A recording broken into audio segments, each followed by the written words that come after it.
শেষ হুঁশিয়ারি শাহজাদা। জাহাপনা নির্দিষ্ট সময়ের মধ্যেই আপনাকে আমাসিয়া যাওয়ার আদেশ দিয়েছেন, আর অন্যথায় এটাকে বিদ্রোহ হিসেবে ধরে নিয়ে আপনার বিরুদ্ধে ব্যবস্থা গ্রহণ করবেন। আমি জানতাম তাই হবে। আল্লাহর প্রতি কৃতজ্ঞ থাকতে হবে শাহজাদা। জাহাপনা উদারতা এবং মহত্বের পরিচয় দিয়েছেন। শুধু আপনাকে না, শাহজাদা সেলিমকেও চিঠি পাঠিয়েছেন।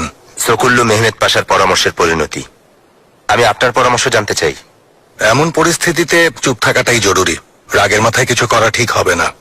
এই ব্যাপারে আমার পরামর্শ থাকবে, সাবধানতা অবলম্বন করুন আর জাহাপনার আদেশ বাস্তবায়ন করুন। রুস্তম পাশাও কি তোমার সাথে একমত? শাহজাদা সেলিমের সাথে যুদ্ধের চিন্তা বাদ দিন। এটাই আপনাকে দোষী প্রমাণ করতে যথেষ্ট।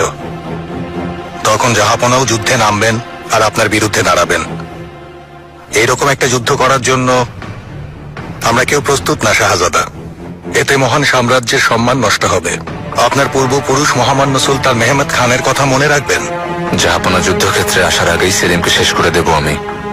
তা সম্ভব না, কেননা শাহজাদা সেলিম আপনার সামনে আসবেন না। খবর পাওয়া মাত্রই অসম্মতি জানাবেন আর জাহাপনার কাছে সাহায্যের আবেদন করবেন। সর্বোচ্চ বুরসা পর্যন্ত পালাতে পারবেন। সেখানেও ভূমধ্য সাগরের নাবিক মানে তুর্গত্রিস হামলা চালাবে। দুদিক থেকেই হামলার শিকার হবেন। জাহাপনা যে কোনো সময় সেখানে পৌঁছাবেন। তখন আপনি কি করবেন? আনুগত্য স্বীকার করে আমি ওনার আদেশ অনুযায়ী আমাসিয়া সঞ্জকে চলে যাব, যোগ্য উত্তরসূরি হিসেবে।